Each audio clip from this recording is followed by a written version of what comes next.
ما بخیر ده شارما ما بخیر رینازی سلام و کلام رینازی هر دم و وقت شما وش شما سلامت شما بجی تور کجان توتون دومانان خویا بزون ما بزون زازکی ایشالله اوروزی از وزنا شمار پروگرام پارتی ما دزاپار را ماده 6 هوت و 8 بونر İnşallah işma pey razı o kayıl beni. Merhaba saygıdeğer halkımız. Hepinizi saygıyla, sevgiyle selamlıyorum. Bugün de partimiz Dezapar'ın parti programından 6, 7 ve 8. maddeyi okumak istiyorum. Madde 6.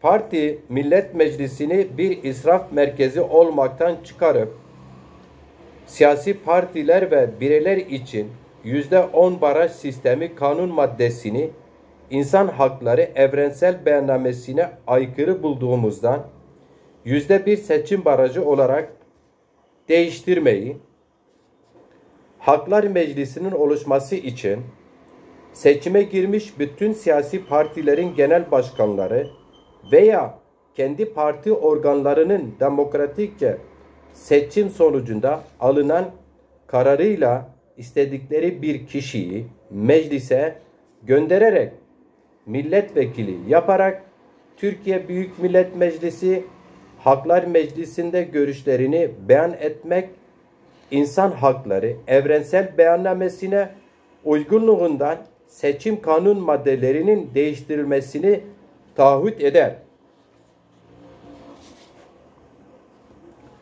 Madde 7.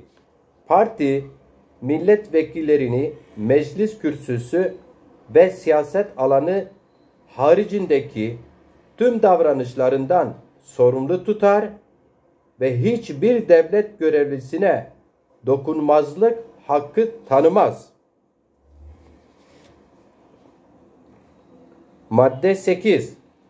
Parti milletvekillerinin emekli olabilmesi için en az 2 yıl değil, en az bir dönem milletvekili yapması gerektiğini savunur.